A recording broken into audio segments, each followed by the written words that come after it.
Está escrito em Salmos 19, versículos 9 e 10, o seguinte: Os juízos do Senhor são verdadeiros e todos igualmente justos. São mais desejáveis do que o ouro, do que muito ouro puro.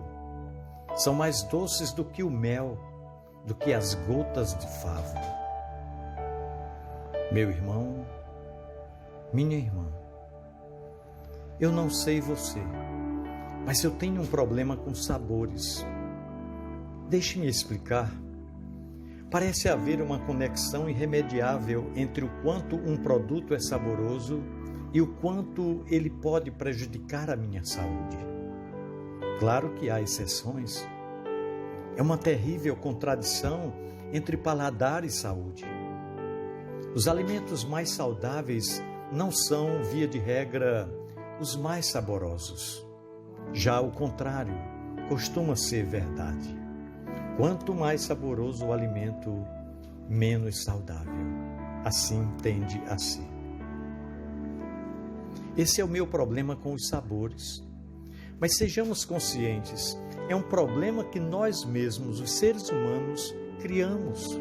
Sim, nós desenvolvemos uma indústria alimentar que ocupa-se não de alimento, mas de produtos que possam ser vendidos em escala cada vez maior, visto que a ordem é vender, consumir, e assim criam-se alimentos elaborados para conquistar os paladares, e isso normalmente ao custo da nossa saúde. É fato que nós gostamos da comodidade e da rapidez dos alimentos prontos ou dos alimentos quase prontos. E a falta que sentimos de sal e açúcar em nosso paladar é infinitamente menor que a que precisamos para permanecer saudáveis. Bem, nós não precisamos fazer uma revolução por causa disso, mas devemos ter cuidado. Aquilo que comemos define se viveremos bem e se nossa vida será uma vida de qualidade ou se nossa vida será breve ou longa. Por isso é importante termos cuidado. E sabe o que mais? Em nossa questão espiritual, enfrentamos o mesmo dilema entre sabor e saúde. Sim, na espiritualidade, a saúde tem a ver com o que poderíamos chamar de estado de espírito. Foi o termo que melhor se aproximou do que gostaria de significar. Nosso paladar espiritual pode ser um grande obstáculo ao nosso estado de espírito ou saúde espiritual. O que mais realiza os desejos do nosso coração pode ser o que menos coopera ou mais prejudica a nossa saúde espiritual ou a nossa comunhão com Deus.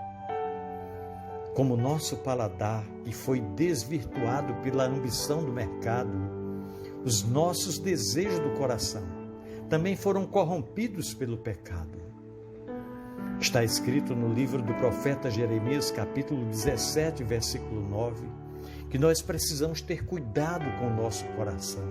Sim, porque ele é enganoso e desesperadamente corrupto. E o profeta conclui dizendo: quem o conhecerá? Nosso Senhor Jesus Cristo, em Mateus capítulo 15, versículo 19, ele disse que é do coração que vem o que nos contamina. E no versículo 10 do Salmo 19, esse que nós acabamos de ler, o rei Davi toca poeticamente em duas fortes tentações para o nosso coração. Trata-se do poder e do prazer. Ele fala de ouro e fala de mel. O ouro tem a ver com riqueza, com poder, e o mel tem a ver com sabor, ou seja, com prazer. O poder e o prazer podem tornar-se dominantes em nossa vida, pois há neles um sabor que atrai o nosso coração. Mas Davi declara que há algo muito melhor, que é exatamente a vontade de Deus. Ela é melhor que o ouro e o mel. Traz mais felicidade e realização para nossas vidas do que o poder e o prazer. E veja que Davi não diz apenas ouro, mas muito ouro fino.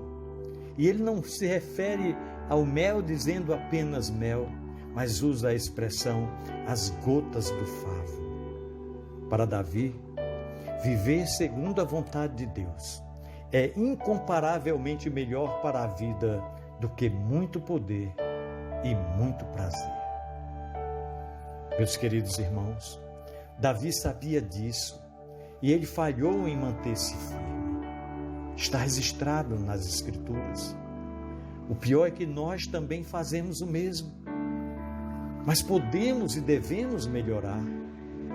Quando nós observamos uma dieta e damos preferência a alimentos mais saudáveis e não necessariamente aos mais saborosos, nós estamos sendo sábios diante do dilema alimentar. Isso exige força de vontade, disciplina.